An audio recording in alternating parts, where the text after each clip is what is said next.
ግን ይህንን የፀጉር ቅማል ሬፈረንስ አብይ አህመድ ሲጠቅስ ሳያውቀው አድሚት ያደረገው ነገር አለ። አንዱ አገዛዙ በጣም መቆሸሹን ነው፣ መብከቱን ነው። በነገራችን ላይ ንጽህና ብሎ ነገር እንደሌለው፣ በወንጀል እንደተጨማለቀ፣ እንደሸተተ፣ እንደቆሸሸ ነው ያመነው።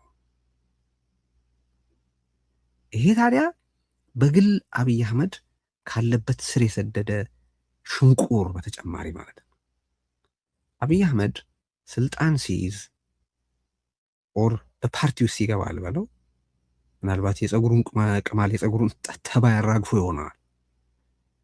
ያላራገፈው የጭንቅላት ተባይ ግን አለ አብሮት የሚኖር ያ አጥንቱ ድረስ የዘለቀ ስር የሰደደ በቢሊዮን ዶላር ቢኖረው እንኳን ሊደፍነው የማይችለው የነፍሱ ውስጥ የድህነት ሽንቁር አለ። አብይ አህመድ በነፍሱ ድሃ ነው፣ በህሊናው ድሃ ነው፣ በአስተሳሰቡ ድሃ ነው፣ በምግባሩ ድሃ ነው፣ በርዕዩ ድሃ ነው። ምናልባት እንደውም ድሃ ጠል የሆነው ራሱን ስለሚያስታውሰው ሊሆን ይችላል። ድህነትን አሸንፎ ድሆችን ከድህነት ወለል እንደ ማውጣት ከፍ እንደማድረግ አብይ አህመድ የሚጠላው ድሃን ነው። ፕሮባብሊ ድሆችን የሚጠላው የራሱን የውስጥ ማንነት ስለሚያስታውሰው ሊሆን ይችላል ብዬ አምናል። እነዛ ድሆች ከፍ ማለት ነው የሚገባቸው፣ የተሻለ ህይወት ነው የሚገባቸው፣ ሰላም ነው የሚገባቸው፣ ጥሩ ከተማ፣ ጥሩ የገጠር አካባቢ፣ ጥሩ ህይወት፣ ጥሩ ገቢ ነው የሚገባቸው።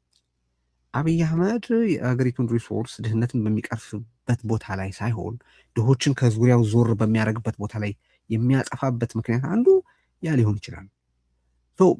የራሱ የአብይ አህመድ የነፍስ ድህነቱን፣ የምግባር ድህነቱን፣ የአእምሮ ድህነቱን፣ የአስተሳሰብ ድህነቱን፣ የህሊና ድህነቱን ከመንገር በተጨማሪ በአጠቃላይ ስርዓታዊና መዋቅራዊ ጉዳዮች ላይ እናተኩር ብንል ምን ይነግረናል የሚለውን ነው ማንሳት ፈለኩት። አንዱ አብይ አህመድ ጠላቶቻችንን እንደ ፀጉር ቅማል እናራግፋለን ሲል ስርዓቱ ምን ያህል መብከቱን እያመነ ነው።